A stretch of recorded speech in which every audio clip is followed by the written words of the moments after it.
30 seconds and counting. There were plenty of years where there were guys who would dread being drafted by the Buffalo Bills. Not anymore. Astronauts report it feels good. T-minus 25 seconds. Brandon Beane realizes they're in a window of 2 to 3 years max to get this done while the iron's still hot. And getting Von Miller into that situation was big for the Bills. 10, 9. Oh, baby. Ignition sequence start. 6, 5, 4, 3, 2, 1, 0.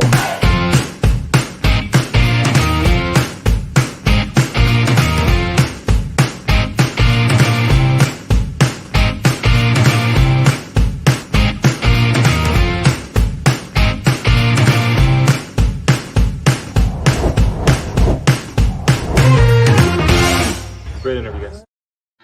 What is up, Buffalo Fanatics? Z-Bot here with you, live on the Buffalo Fanatics YouTube channel on a Victory Monday night. And that, of course, can only mean one thing. It is the smoke break powered by BetUS.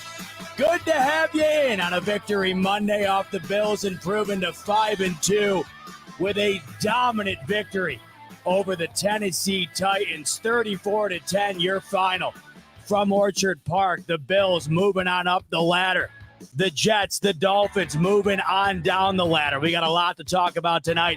We will talk about the Bills' victory over the Titans. We will talk about the Jets' loss to the Pittsburgh Steelers. We will also talk about the current state of the AFC as a whole, including the victory over the San Francisco 49ers that the Kansas City Chiefs had yesterday. Despite Patrick Mahomes having a 44 quarterback rating and throwing 2 picks, these Kansas City Chiefs are 6-0. They are an absolute anomaly within the league. They've been that for a while. They continue to be that. I'll have some comments not only about that game as a whole, but about Kyle Shanahan and his whole role in this, because he often gets compared to the Bills situation when it comes to finding a way to get over the hump that is the Kansas City Chiefs. We'll talk about what we saw there yesterday. And, of course, what we saw throughout Week 7 as a whole. Week 7 comes to a close tonight with a Monday night doubleheader. The Ravens are taking on the Bucs at 8 o'clock. Then you have the Chargers taking on the Cardinals at 9 o'clock. That game, the second end of the doubleheader, that game is an ESPN Plus exclusive. So just when you thought you had all the streaming services you needed to watch these games, you need one more tonight. I don't know how many people are going to watch that game, because Bucs-Ravens is a better game to begin with. That's the one that's on actual TV. The Chargers-Cardinals game, that's the one that you have to have ESPN Plus for. I just wonder how many people are actually going to watch that game. I know me personally, I might have it on the iPad on the side screen there, but I don't know. My interest tonight is in Baker Mayfield versus Lamar Jackson. We'll see how that ends up going. Take a look at your comments before we get started here. Football athletes saying Z-Bot got that fan blowing. The weather right now, so topsy-turvy. The other day down here in Connecticut, it was 50 degrees out. So we just leave the door open. That's what I love about this time of year. You can turn the AC unit off, leave the door open. The house feels great. You just kind of roll with it. Now, all of a sudden, it's 80 degrees all day here. We're at the end of October here, and we got 80 degrees out here in Connecticut. So the strategy of leaving the AC unit off is great when it's cool out. But when it's a day like today where it's the dead of summer almost, despite the fact we're a week out from Halloween, yeah, the house is hot right now. I got the fan whipping on me to the left side here.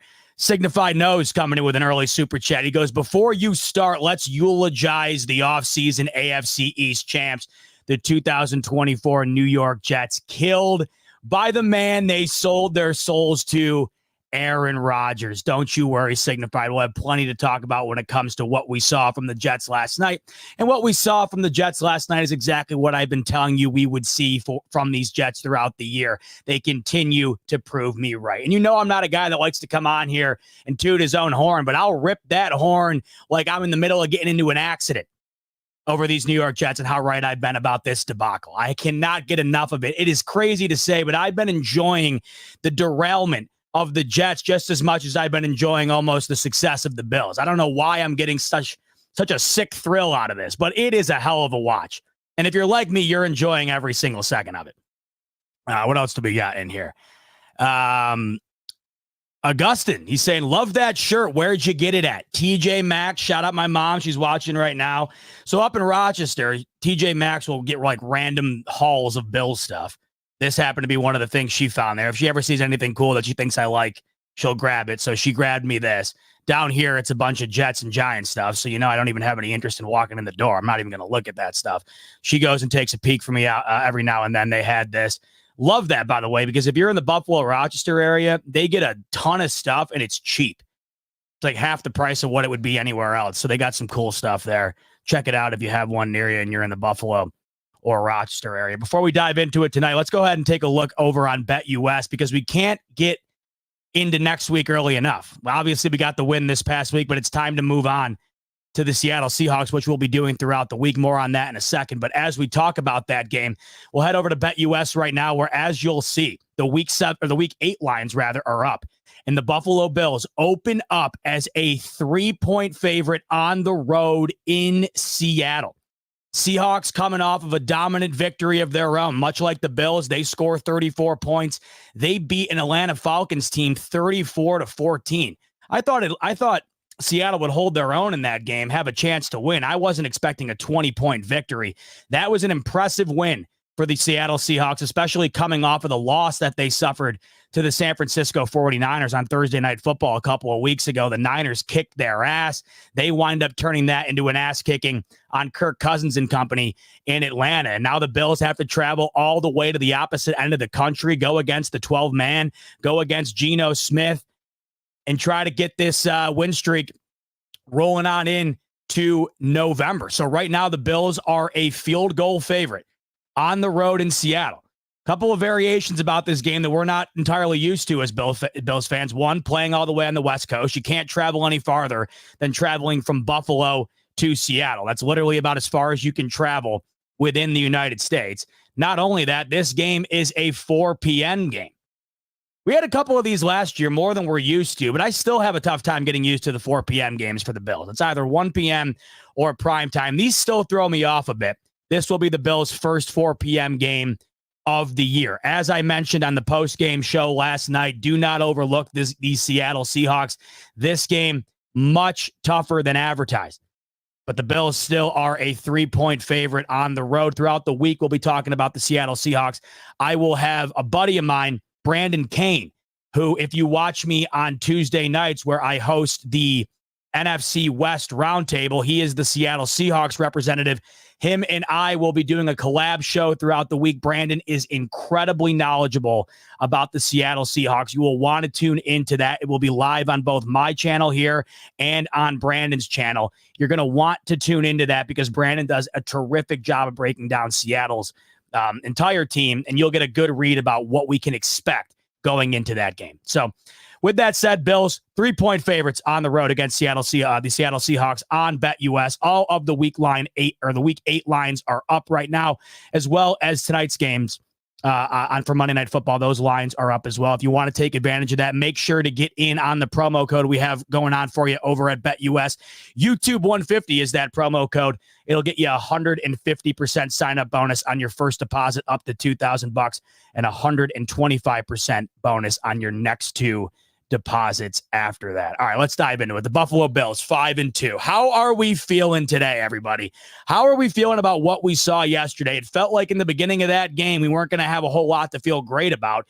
You give another 30-minute segment to these Buffalo Bills, you give them an entire second half, and now all it seems to be is good things to talk about. That's how that game went. It was, if you've ever had an example of a tale of two halves, that game would be the textbook example. I still can't get over looking at the stat line from the first half to the second half.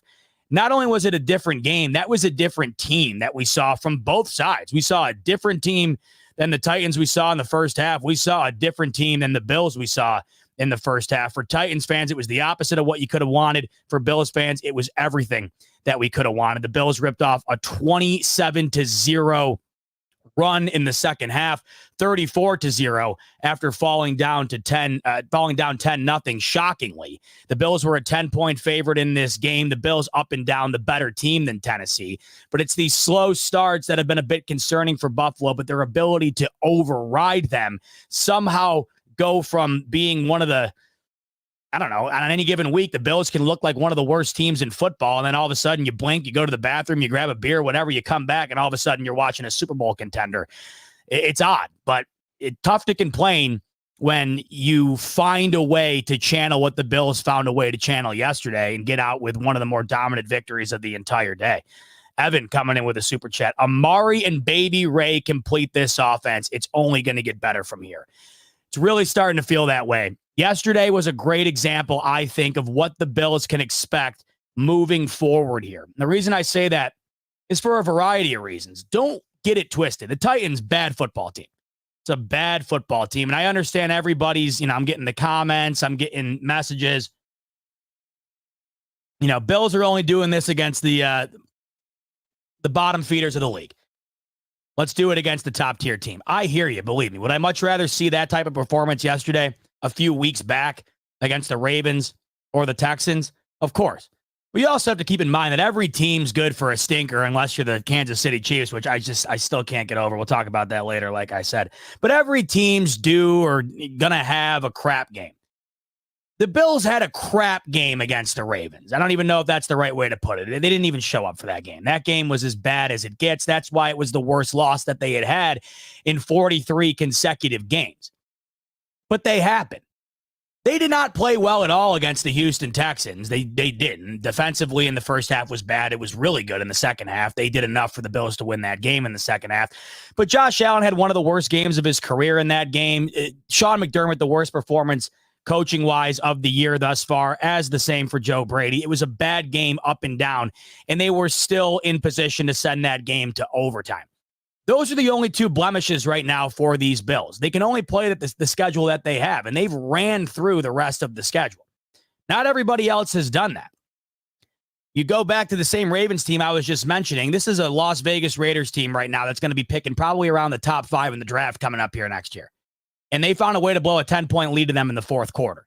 It's just the way things go from week to week. But the Bills somehow find a way against these teams, these bad teams, to rout them.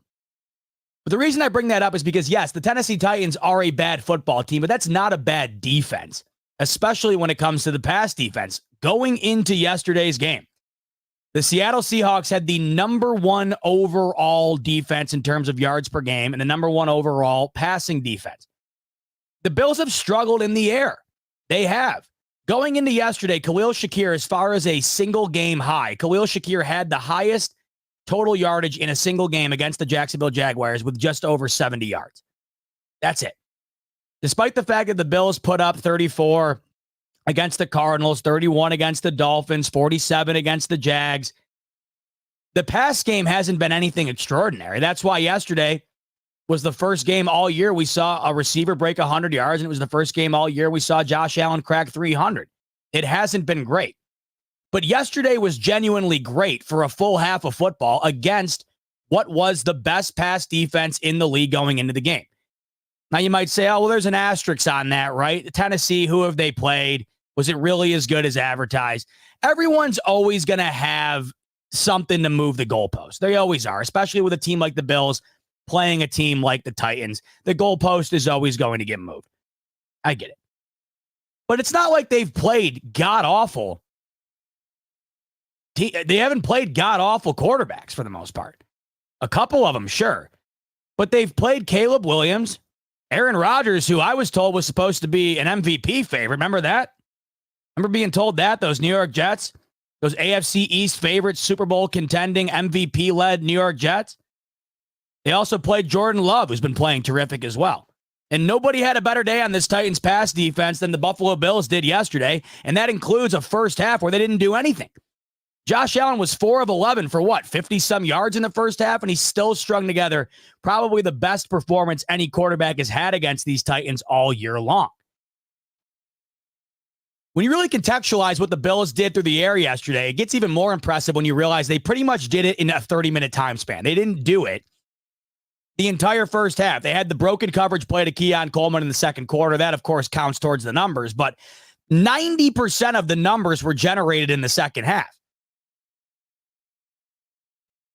Josh Allen went from a performance in the first half that looked similar to his performance against the Houston Texans, which I said earlier, arguably one of the worst he's had all his whole career, to turning it into numbers-wise, probably his best day through the air all year long. One of his best days through the air in a while now. So, yeah, do I think that yesterday's win was impressive? I wouldn't say that. The Bills should kick the Titans' ass. They were a 10-point favorite yesterday, and there was a reason for that. But I am impressed with the Bills' ability to air the ball out against that defense yesterday, because they have not been able to do it. And we go back to what Evan added here. Amari and Baby Ray complete this offense. Let's start with Amari there, because this, to me, is one of the reasons why I'm really excited to move forward here. I'm really excited to keep this train rolling, because what we saw yesterday was a very small sample size. And despite the fact that it was a small sample size, it was a phenomenal sample size nonetheless.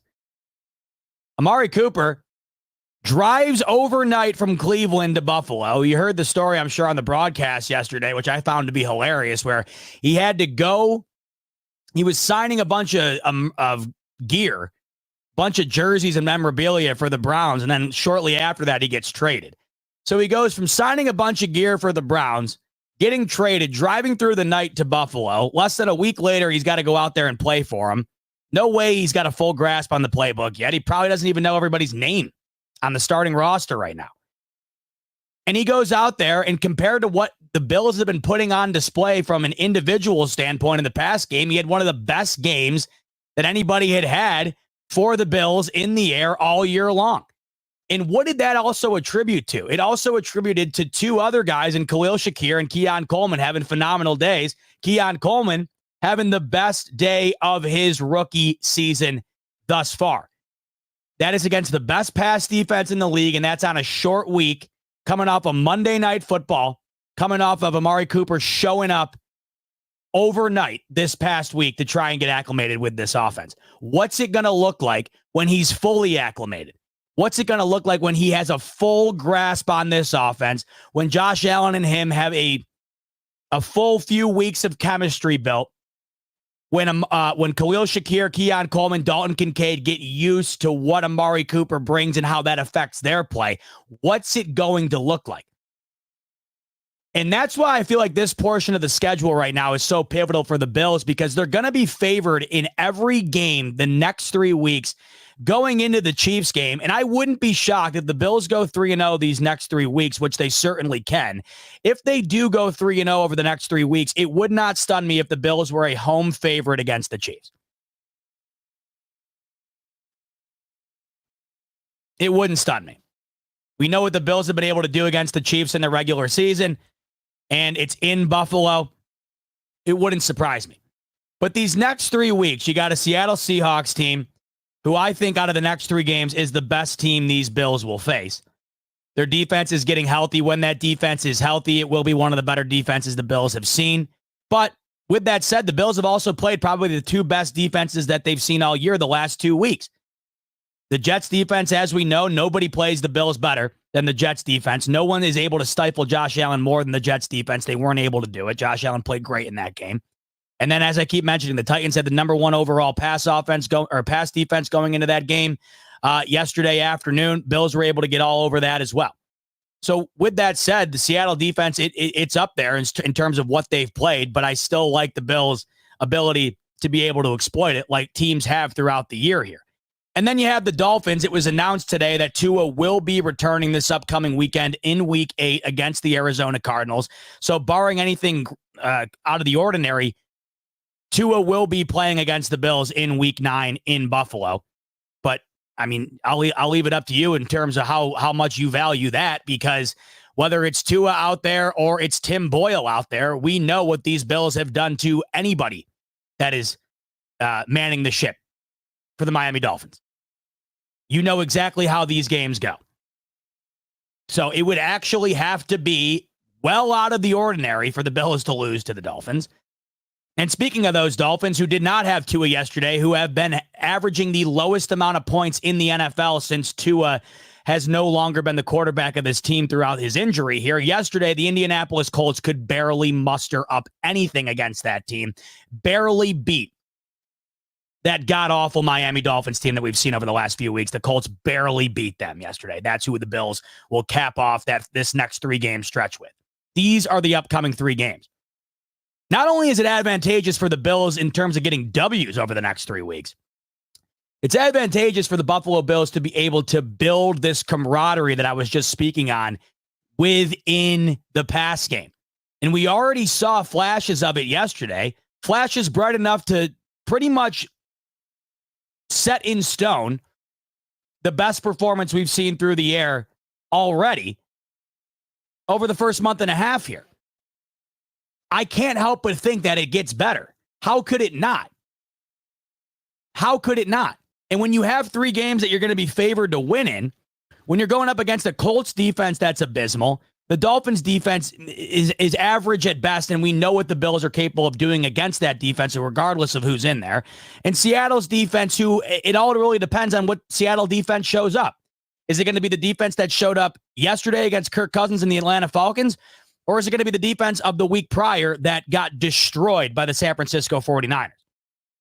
Either way, over these next 3 weeks, the Bills not only will be favored, but I think that this goes a long way towards building up this offense going into the schedule, the portion of their schedule where things get very difficult.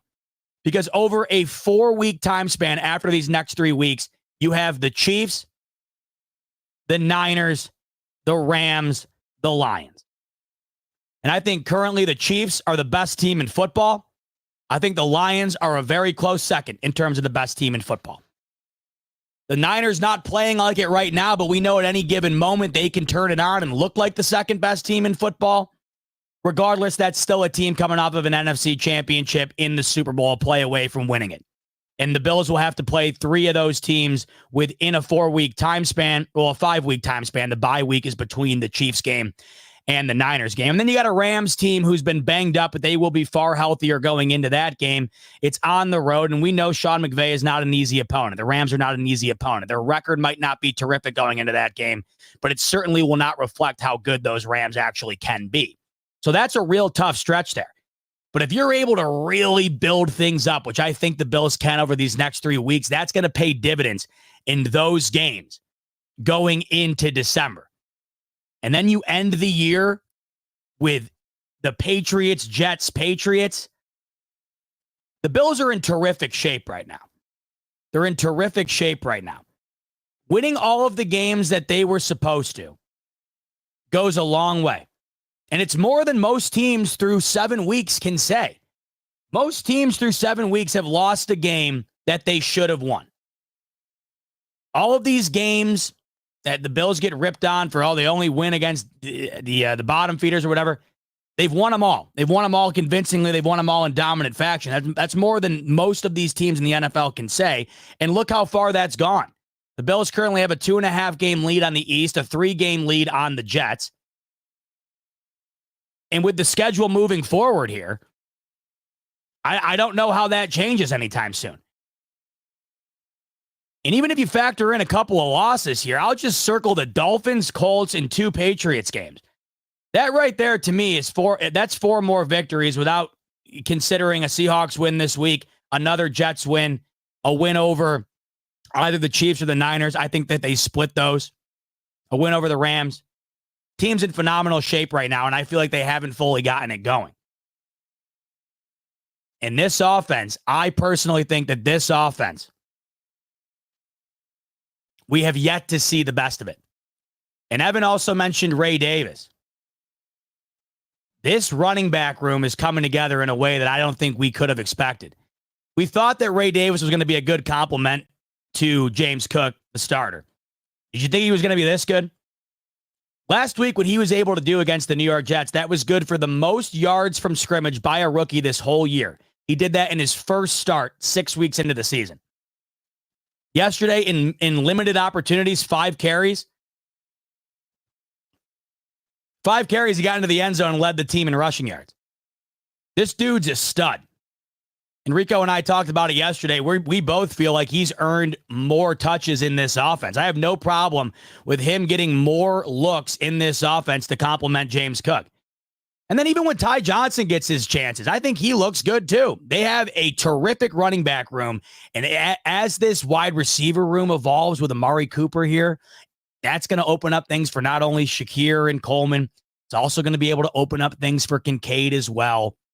Josh Allen playing mistake-free football as he's been through 7 weeks here. A lot to be excited about right now. Tyler coming in, but enjoying the downfall of the Finns and the Jets. All right, let's get into it. Let's get into what we saw last night because that was a joyous watch. I enjoyed every single second of that Jets-Steelers game, starting at about, the 3-minute mark of the second quarter.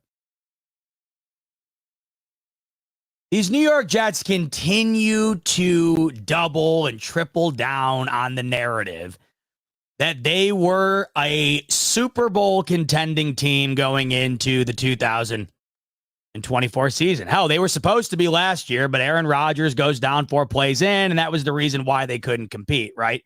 But it was going to be way better this year, despite the fact that Aaron Rodgers on the wrong side of 40, despite the fact that he's coming off of that season-ending injury. It didn't matter. The Jets were still the AFC East favorite in most people's eyes. They were still an AFC favorite overall, and they had one of the best odds in football to make the Super Bowl.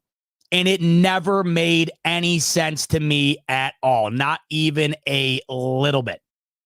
Never did. And I never understood why it made sense to so many, especially in the mainstream media. It felt like, and I got to be honest, it still continues to feel like it's being crammed down our throat. And I don't know what people were seeing then. I don't know what they're seeing now. I mean, even last night on the broadcast, it's 37-15. Russell Wilson hasn't played football in a calendar year. And he just scored the most points the Steelers have scored since I think the Bush administration. When's the last time the Steelers scored 37? I couldn't tell you. Russell Wilson's, he's essentially off the couch. He hasn't played football in forever. And he drops 37 on this supposed elite defense. Meanwhile, the elite offense, at least it was supposed to be under Aaron Rodgers, 15 points, including a scoreless second half. 2 weeks in a row now, the Jets have 3 points to show for second halves of football. And even last night, you're being told, man, this is a good team. They just got to put it together. Yes, they got to put it together. And they're incapable of doing it. What makes you think that they're capable of doing it? It's not week 3. We are now entering the halfway point of the year. You either got it together or you don't. And they certainly don't. They are 2-5 with their 2 victories being over the Titans and the Patriots. That's what the Jets have to show for the Aaron Rodgers experience thus far. But what kills me is the continuation of finding ways to justify their relevancy. And Woody Johnson's done an incredible job of doing that over the last 3 weeks or so. Aaron Rodgers throws 3 picks against the Minnesota Vikings, 1 on a potential game-winning drive. They immediately fire Robert Saleh. And have you noticed the portion of the team that was at its best because of Robert Saleh has been worse ever since his departure? That defense trusted Robert Saleh. You could argue it was as good as it was because of Robert Saleh. And no, Robert Saleh was not a great head coach. He was inevitably going to get fired at some point, but the firing of when it happened, it made no sense then. It makes no sense now. What sense did it make firing Robert Saleh after a game where that defense shut down the then undefeated Minnesota Vikings in the second half and gave that team their best chance to win? Aaron Rodgers throws 3 picks. Not an ounce of that loss was on the defense after the halfway point. They somehow justify firing him after that game.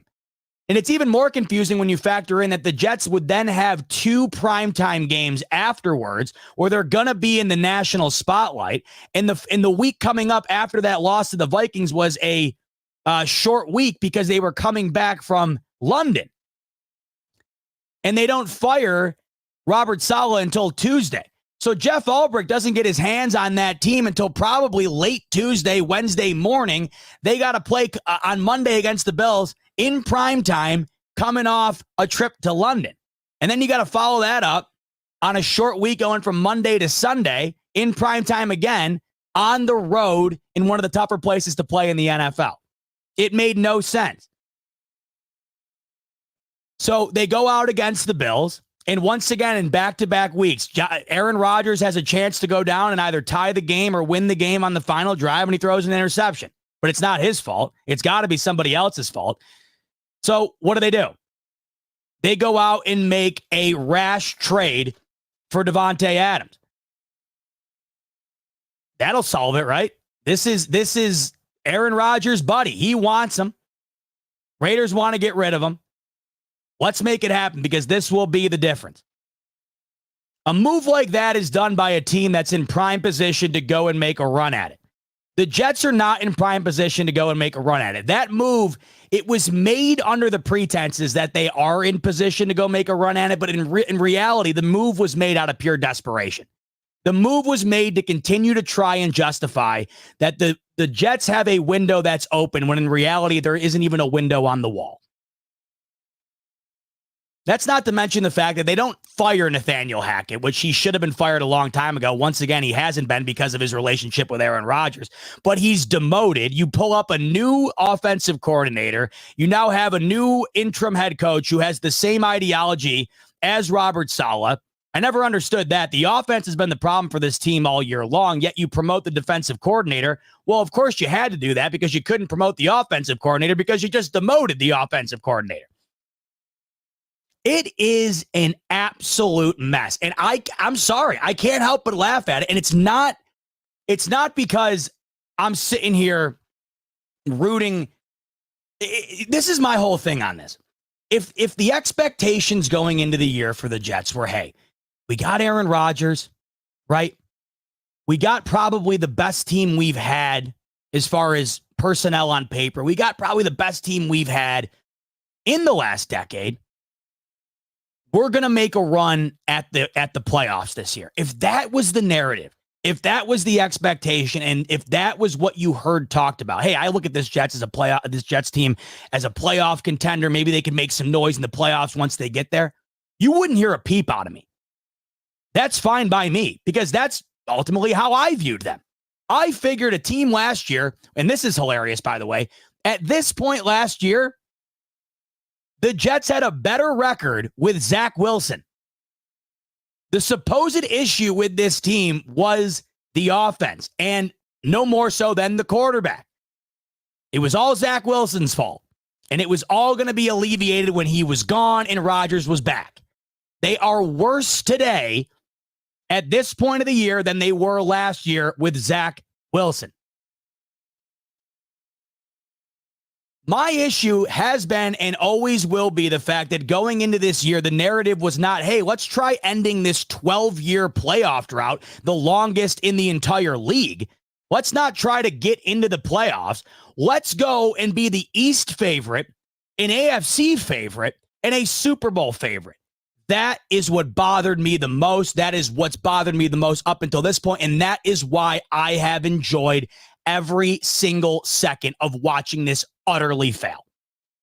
Because when you puff your chest out as far as they seem to do, and as far as everybody seemed to do in terms of doing the bidding for them, going on these national shows, radio, TV, and telling you that Rodgers was going to be an MVP favorite and this team was going to be one of the teams to beat in the NFL, I can't help but sit back and laugh at it. Because my Bills have vested interest in the downfall of the Jets.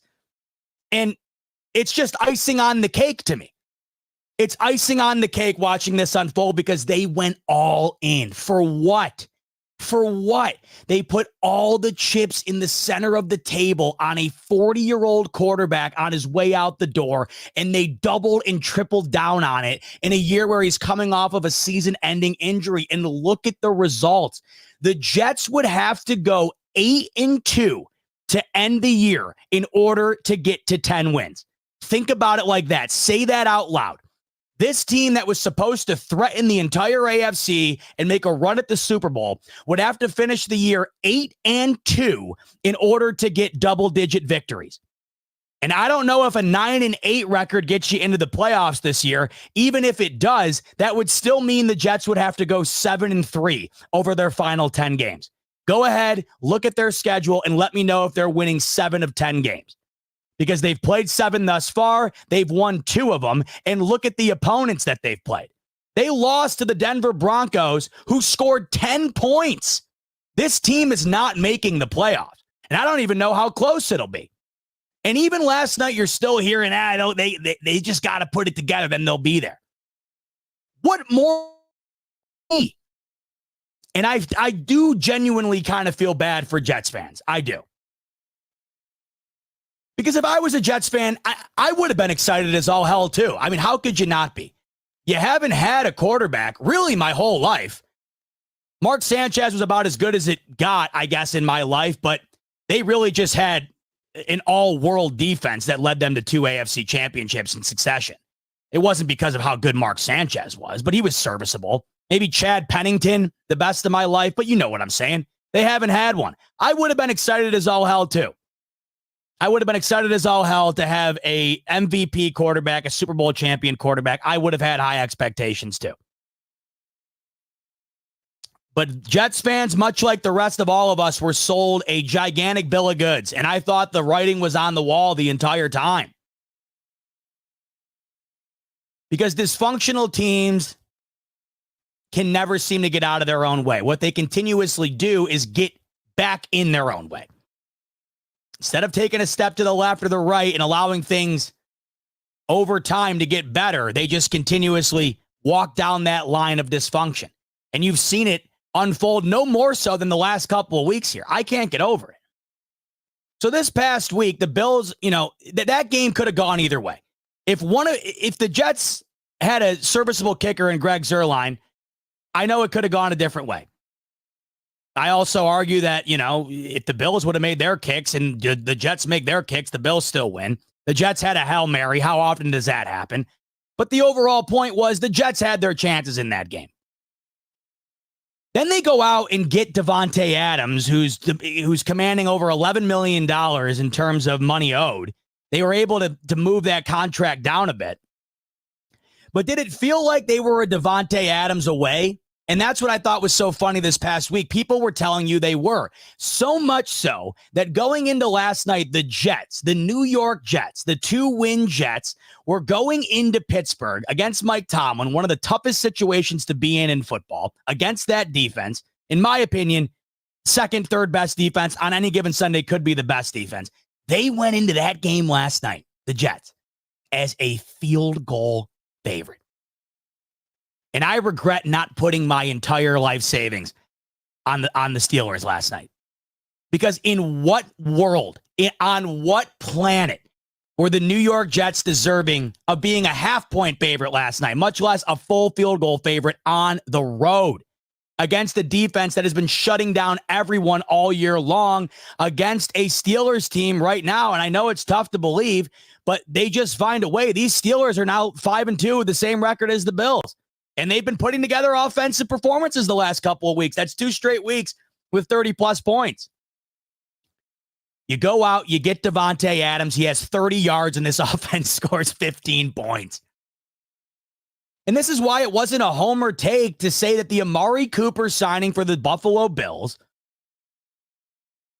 was the better signing in terms of the value that these two teams were bringing into their football team. The Jets already had Garrett Wilson, and they already had Allen Lazard. Garrett Wilson going into this past weekend without Amari Cooper would be immediately the Bills wide receiver 1. Immediately. If Allen Lazard was on the Bills, he could be threatening for wide receiver 1. That was a luxury for the Jets more than it was a necessity. Amari Cooper was a necessity for the Buffalo Bills. The Bills got a necessity for less than $900,000. The Jets got a luxury for $3.5 million this year with another $8 million owed down the line. And like I said earlier, you go and get luxuries when those luxuries are going to take you from playoff contender to Super Bowl contender. This luxury might take them from 7 wins to 8 wins, maybe 9. But like I mentioned to you earlier, these Jets would have to rattle off an 8-2 record in the rest of October, November, and December in order for them to get into the playoffs. And is Davante Adams taking you to an 8-2 record? You had him last night. You didn't score a single point in the entire second half, and you scored 15 total. And now all of a sudden, this defense is a shell of itself. And I don't care who you have out there. Davante Adams, prime Jerry Rice, prime Megatron. I don't care what you have out there. If Aaron Rodgers is going to continue to play it the way that he is, well, what does it matter? Rodgers, the biggest thing on Rodgers throughout his whole career is he didn't turn the ball over. Rodgers is notorious in a good way for not throwing interceptions. He's got 7 picks on the year already. Multiple games with multiple picks. Threw 2 picks last night. The game was never the same after the first one.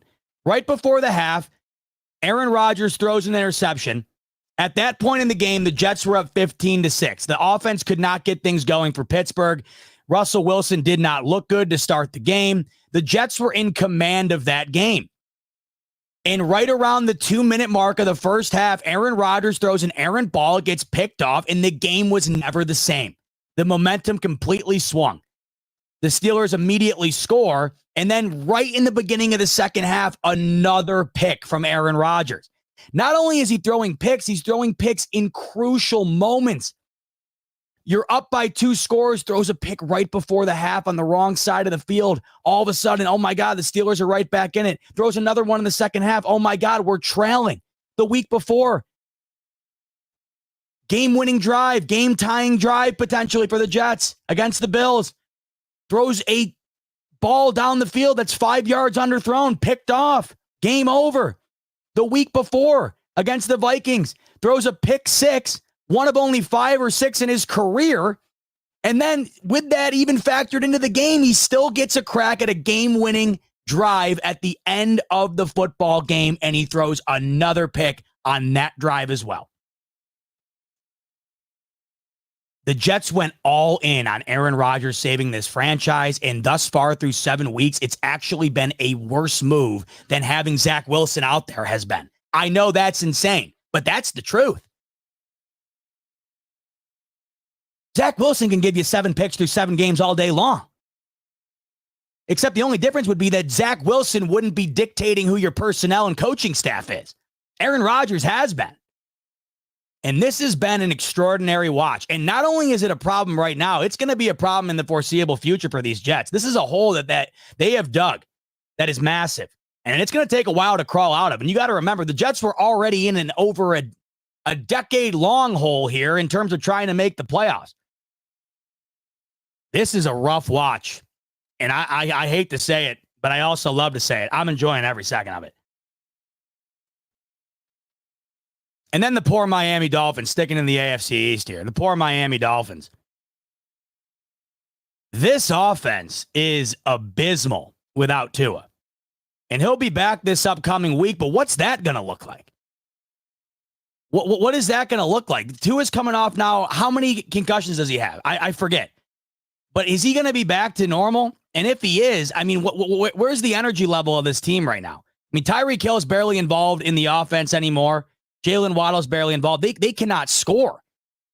And I can't for the life of me imagine that this is going to be flipped on a dime just because Tua's coming back here in week 8.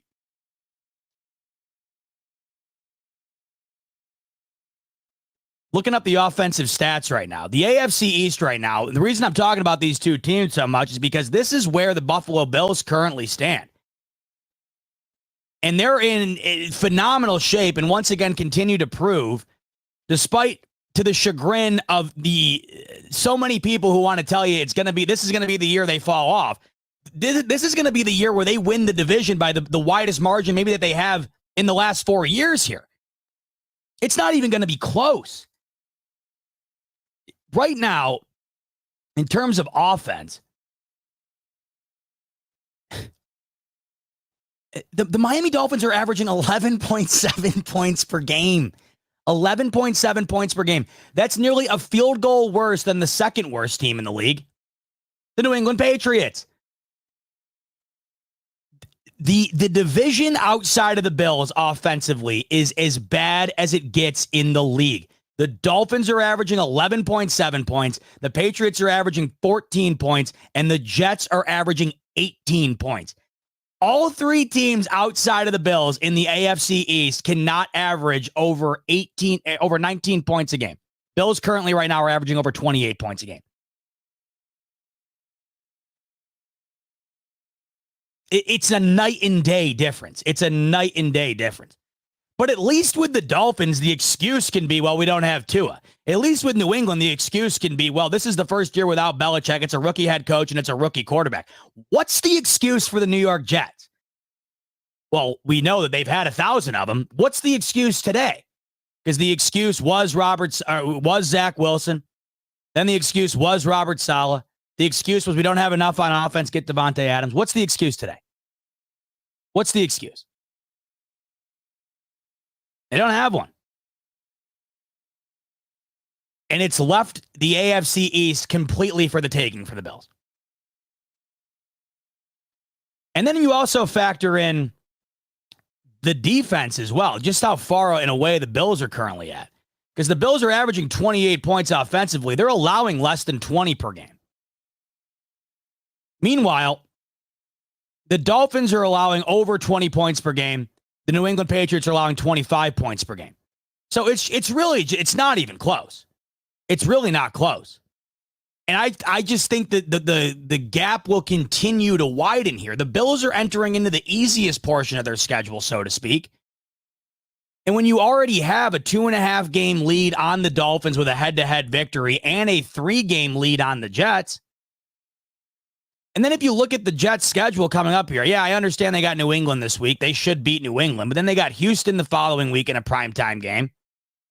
I don't know where they're winning that game. Cardinals, we know they're a tough out. Seahawks, they're a tough out. The Jets will win some games down the line here. The easiest portion of their schedule is still yet to come, but as I mentioned, I don't think it's easy enough to get 8 wins. And that, to me, is what it would take for the Jets to get into the playoffs unless they snuck in with 9 wins by the skin of their teeth. And once again, even then, they would have to win at a 70% clip to end it here. They're currently winning at what, a 30% clip? Super Chat's coming in. Morning, Mayan Linda West. Congratulations on your wedding. Thank you for all your good vibes. Oh, Linda, thank you so much. I appreciate it. I've been a married man for what now? Almost a month. Wow, that was quick. That was quick. Can you believe that? Man, the year's flying by. We're already heading in to the halfway point of the football season, and this upcoming weekend, I'll be a married man for a month, which is nuts. That felt like it was 2 days ago. Flying by here. We got Halloween coming up. Pretty soon it'll be Thanksgiving and Christmas, and we'll be getting ready for the playoffs. Crazy. Zooming by. Tyler coming in. Tua said today he's not going to wear a Guardian cap because of personal preference. My man is going to get killed. He needs to think long-term. I would wear a Guardian cap if I was Tua. I don't see the shame in it. I've seen multiple guys wear it now. Taylor Rapp has now worn it multiple weeks in a row. I forget who the player was for the Titans yesterday, but one of them at least had one on. You can barely tell. I mean, it is a little funny when they do zoom in on you because it does double the size of your head, but who the hell cares? Who the hell cares? Taylor Rapp played the best game of his career with that damn thing on the other night against the Jets. I could give a damn. And I don't think anybody else could care either. Like, who cares? Tua should wear that. I don't know why. I don't know what the personal preference is. I don't know what that would be. Wouldn't you want your personal preference to be coming out of your... I mean, once again, I forget the amount of concussions, at least the amount of documented concussions he's had. But regardless, like, wouldn't you want to come out as safe as possible here? Because he really is one more of these away from... I mean, people are already having the conversation about Tua's career after this previous one against the Bills. The conversation will be screamed from the mountaintops if this happens again. And obviously, you hope to God it doesn't, because it's terrifying watching it happen every time it has happened. You'd think he'd want to put himself in the best possible spot, but he's not going to wear it. His choice. Just hoping for the best. for Tua. I don't know if they're rushing him back. He said that he hasn't had a symptom since the day after the Bills game. He hasn't had a symptom. That's what he claims. And he obviously has been out ever since. That was week 2. We're now going into week 8. He's been out 6 full weeks. The Dolphins right now, I mean, they're in an almost identical boat to the Jets, where they have got to have a significant turnaround with Tua coming up here in the second half of the season in order for them to get into the playoffs. Now I'm looking at their schedule. You know, they have some winnable games, but they also have some real tough ones. They got to play the Bills again. They got to play the Rams, got to play the Packers, got to play the Jets twice. It just feels like those two teams are going to split. I don't think one of those teams is good enough to win both. Then they got to play the Niners. I don't know. Miami already had their bye, so they're not 2-5. They're 2-4. They can probably afford one more loss than the Jets can, but even then, I'll just say this. If one of these teams get into the playoffs, it'll only be one of them. Both of those teams are not going to the playoffs. The Bills, Jets, and Dolphins are not all making the playoffs, and the Bills are 1,000% making the playoffs. So it's up to those two. There's not going to be 3 teams out of the AFC East. I don't think there's going to be 2 teams. But if there is going to be one of those teams to make it, it is only going to be one. It is only going to be Miami or the Jets. And like I mentioned, they still have to play each other twice. It could come down to those 2 games. Funny enough, and awesome enough, I should say, last game of the year is Dolphins-Jets. It wouldn't shock me if that game had significant playoff implications, because only one of them are going to make it. But it also wouldn't shock me if that game has 0 playoff implications, because both teams are not going to be able to make it by that point. GP coming in. McDaniels chuckling up on the sidelines. I heard his D&D team doesn't even want him back. Poor Mike McDaniels. You know, it's so interesting what's going on with the Dolphins, because you would think with the pieces that they have that Mike McDaniel would be able to find a way to at least overcome the loss of Tua to some extent. I mean, this has been abysmally bad, brutally bad. Like I mentioned earlier, worst points per game average in the league with 11. It's terrible. And you still have Waddle and Tua and Devon Achane. Like, they can't do anything. And there's no way Tua is that pivotal to the team. Mike McDaniel has been exposed in a massive way, because it just feels like everything's predicated on Tua's ability to just snap the ball and get rid of it. And that, of course, you got to give Tua credit for. We all knew that would decline majorly. That is the best part of Tua's game. That, in my opinion, is why they paid him to stay around, because they would have to change things offensively quite dramatically because of how much that offense is built around Tua's ability to literally snap it and immediately fire it. Not everybody's capable of doing that. So that's the benefit of Tua. But outside of that, it's not like he's not one of those world-class quarterbacks that's going to be making off-script plays and he's going to be winning the game on his back. He needs the surrounding cast. We've seen that. But the surrounding cast without him has been terrible. I would have figured Mike McDaniel would find a way to get Waddle and Hill involved and get more out of Achane. Man, it has not been the case. They have 1 win since Tua has been out, and that was over the lowly Patriots. And that was a 5-point victory that they could have lost. The New England Patriots scored a touchdown at the end to take the lead that was called back. They easily could have lost that game. They've been arguably the worst team in football outside of the Carolina Panthers since Tua's gone down, which is crazy. We got kickoff between the Ravens and the Bucks shortly here, so we'll wrap it up because I want to go watch that game, as I'm sure you do. I like watching, I like getting a vibe on these Ravens. I think the last month or so, offensively, they've been the best team in the league, and I want to watch to see if that can continue to happen, because I think if they stay healthy going into the postseason, they're going to be one of the toughest teams to eliminate, just because of the way that they're playing offensively. It's been lights out the last month. But we'll see what the Tampa Bay Bucks have to say about it tonight. They've been pretty damn good as well offensively. So we'll see. Wanted to talk real quick about the Chiefs and the Niners game. Before I do, though, GQ Bob coming in. Can we now put to bed that Josh is a turnover machine? Mahomes leads the league in INTs and is 6-0. I don't ever want to hear ever again. Josh Allen, MVP. Perfect segue, GQ Bob. Excellent segue as we're going to transition to talking real quick about what we saw yesterday from the Kansas City Chiefs against the San Francisco 49ers. Kansas City, another victory. 6-0. They are now the only undefeated team remaining after the Minnesota Vikings lost to the Detroit Lions yesterday. 6-0. 6-0 are these Kansas City Chiefs. And they have not played a full game yet. They have not played a game in which you look at and say that was a solid outing from top to bottom. Wins over the Ravens, the Bengals, the Falcons, the Chargers, the Saints, the Niners. With a game coming up here against the Raiders, they're almost assured to be 7-0. What's insane about this is that, to GQ Bob's point there, and to everyone's knowledge at this point, Mahomes is playing bad, not mediocre, not average, bad. If any other quarterback had these numbers right now, they would be roasted over a fire. Yet Patrick Mahomes, of course, isn't. One, because he's earned the right to probably get a pass through all this, but because more than anything else, they haven't lost a game, and it really hasn't been close. Right now, through the first 6 games of the season for these Kansas City Chiefs, Mahomes has a 6 passing touchdown to 8 interception ratio. 6-to-8 ratio. They have not lost a football game.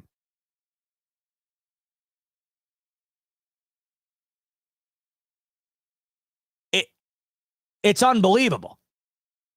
Looking at quarterback rating, he hasn't cracked all year long. Patrick Mahomes hasn't cracked an 89 quarterback rating since week 1 against the Ravens. He's gone 5 straight weeks in a row with a sub-90 quarterback rating. He has thrown at least 1 interception in every single game, and he hasn't had a passing touchdown in 2 consecutive weeks. Those 2 weeks, for example, will blow your mind when you look at the margin of victory in which the Chiefs won by. The last 2 weeks, Mahomes has 3 combined interceptions, 0 combined passing touchdowns. Against San Francisco, they won by 10. Against New Orleans, they won by 13. The Chiefs' defense is far and away the best in the league. They have not allowed more than 28 or more points. I don't forget the number. It's an insane number. I think it's been over a full season so far in terms of the amount of games. They have yet to score more than 28 points this entire season, and they've won the vast majority of their games with relative ease. This what's the difference at this point? This Chiefs team since week 2 has yet to allow more than 18 points.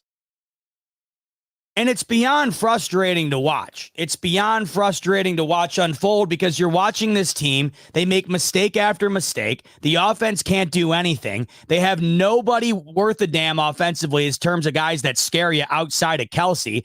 Pacheco's out for the year, right? Rashee Rice is out for the year.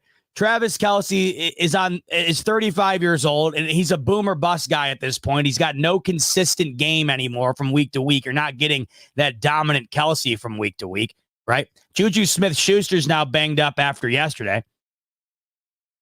And meanwhile, you got Mahomes, like I mentioned, with a 6-to-8 touchdown to interception ratio. They haven't lost a football game. And I wanted to bring this up because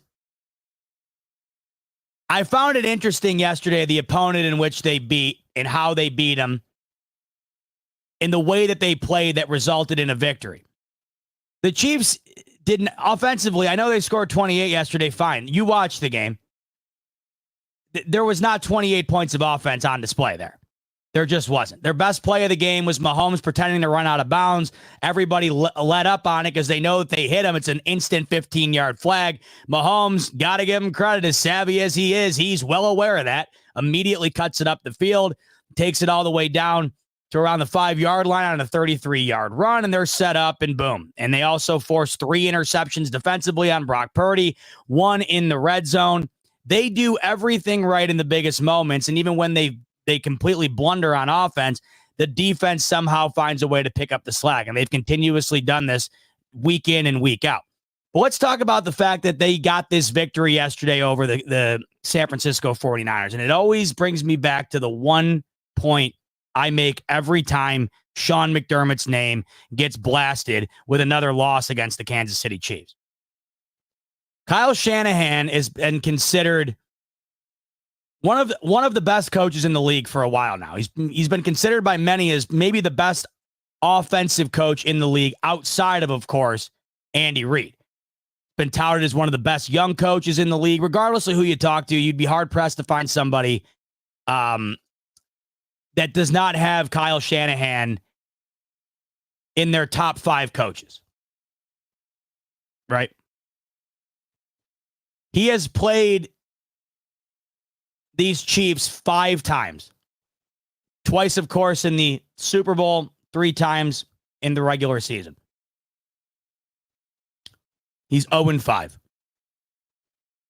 Kyle Shanahan, considered to be one of the best coaches in the league. The Niners, considered to be one of the best teams in the league. Personnel, unarguably, one of the most loaded rosters in the league. They have been for a while now. He is 0-5 against the Chiefs. Every single time the Bills lose to the Chiefs, what's the first thing you see? Whether you turn on the radio, the television, or fire up the old Twitter machine. What's the first thing you see? Fire Sean McDermott. Fire Sean McDermott. He can't win the big one. He can't get over the hump. He can't beat the Chiefs. If Kyle Shanahan was fired tomorrow by the San Francisco 49ers, he would be hired within a 24-hour time span. Kyle Shanahan would have a job before the phone hung up from the Niners front office informing him that he was relieved of his duties. And if the Bills were to fire Sean McDermott at the same time Kyle Shanahan had a job opening or he was available for a hiring, the Bills would hire him within a millisecond. Why? Because he'd be the best candidate available. Sean McDermott, regular season record versus Andy Reid, 4-1. Overall record, 4-4. 4 victories over the Kansas City Chiefs. As it stands right now, it's about as good as anybody has been against them in the entire National Football League. Now, I know all the 3 losses have come in the most pivotal moments. You don't got to tell me twice. But I always find it funny how the blame's always put entirely on Sean McDermott when you watch a guy like Kyle Shanahan yesterday, who's considered to be one of the best coaches in the league, lose a game to these Chiefs where his offense turns the ball over 3 times. They lose a game to these Chiefs where they lose by double digits, and Patrick Mahomes had a 44 quarterback rating and 2 interceptions. Yesterday, Patrick Mahomes' stat line is as follows: 16 of 27 for 154 yards and 2 interceptions with a 44 quarterback rating. Kyle Shanahan's led San Francisco 49ers lost that game by double digits. Does that mean Kyle Shanahan's a shit coach? No.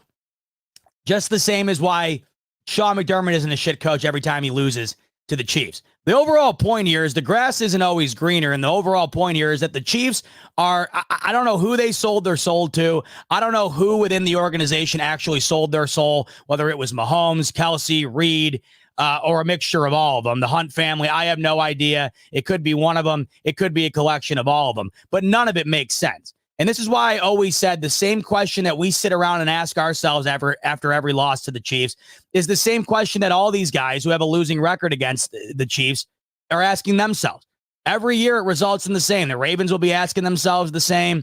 The Niners will be asking themselves the same. Nick Sirianni asking himself the same. And Sean McDermott, of course, asking himself the same. The point here is that it's never about one person more so than it is about what these Kansas City Chiefs are doing to everybody. Kyle Shanahan, 0-5 now in his career against these Chiefs, and he's been considered one of the best coaches in football for some time now. He's led multiple teams to Super Bowls, multiple NFC championships. Cannot beat them. The only team that really has beat them is the Bills. Yet every time that it goes south, it's because of Sean McDermott. But all of these other coaches can't achieve what we want to achieve either.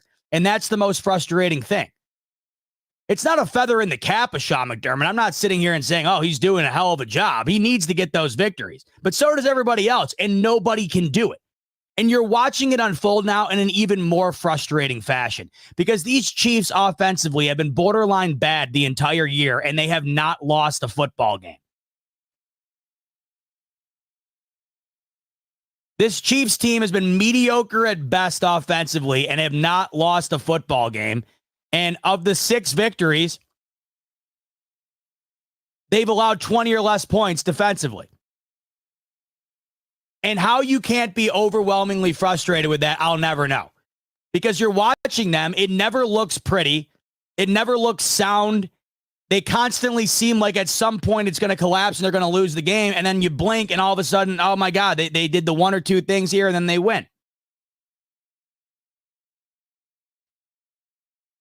I can't believe I'm sitting here right now after watching this team every week. And I'm sitting here right now and telling you that they're 6-0. Because that is not a team visually that is a 6-0 football team. But it's just somehow, some way, every single week. And the point here is that it's not just the Bills. It's not just McDermott. It is everybody.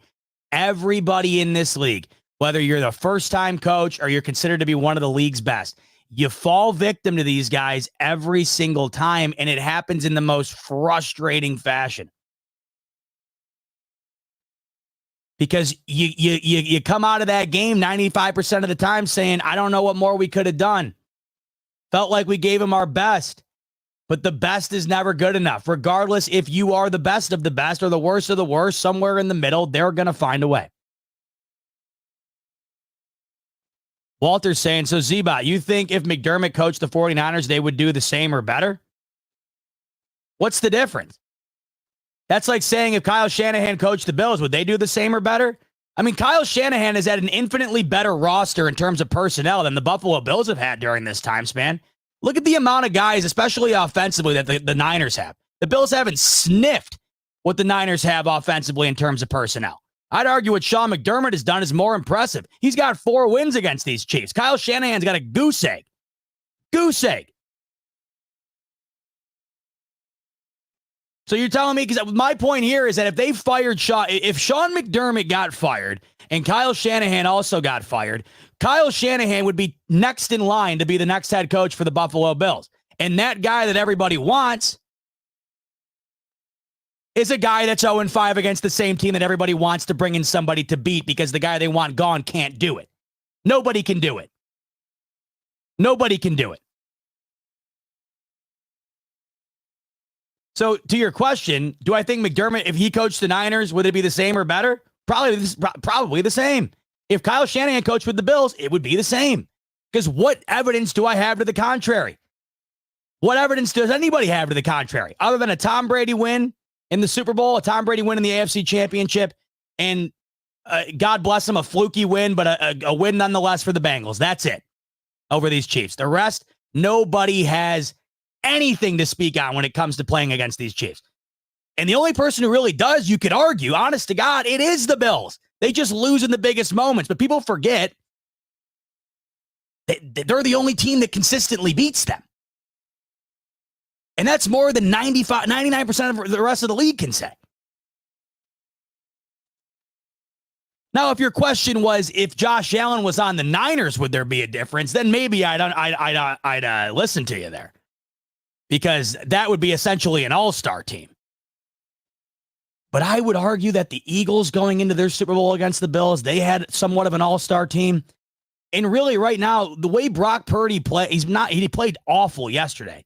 But Brock Purdy on any given Sunday, if he plays mistake-free football, he's fine. Brock Purdy is capable of having a great day every Sunday. He's not Josh Allen. But the point is that the Niners don't need him to be Josh Allen. They're so loaded. They need Christian McCaffrey more than anything. They need him back. The team goes through him. But the Niners are loaded. Loaded. And nobody's been able to do it. Tom Brady twice and once with the Bengals. Outside of Tom Brady, it's been one win for the Bengals. That's all anybody has to show against these Chiefs. And the point is that regardless if it's McDermott, whether it's Kyle Shanahan, regardless of who you plug in and play here, it doesn't matter. And that's what's so frustrating. I always say it all the time. When it comes to these Chiefs, there's really no way to describe it, right? There's just no way to describe it. It's the little things, and it's just some sort of aura that feels like the souls were sold for it, because I can't make sense of it. I cannot make sense of it right now that this team is 6-0 and they have yet to play a game where it looks like they are the top team in football. It's crazy.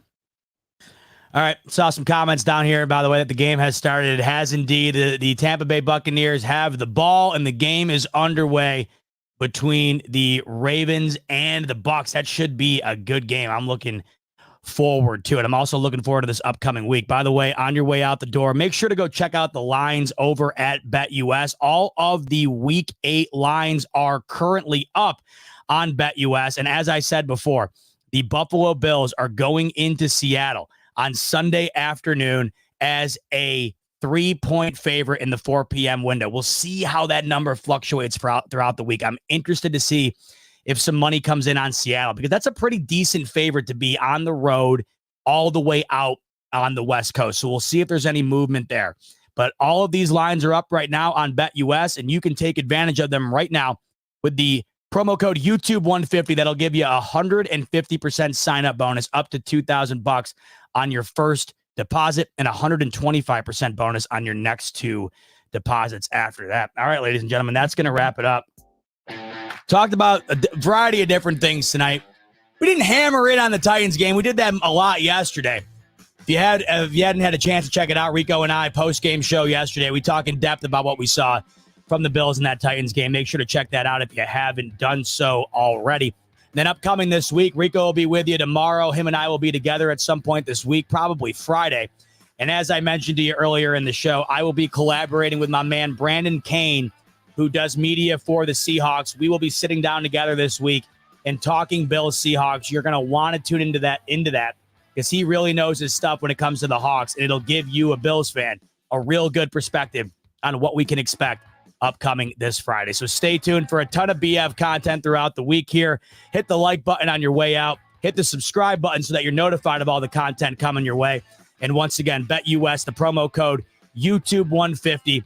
That'll get you a 150% sign-up bonus on your first deposit up to $2,000 and 125% bonus on your next 2 after that. Much love, everybody. Hope you enjoyed your Victory Monday. Enjoy the doubleheader tonight of Monday Night Football. Enjoy the rest of your week until I see you next.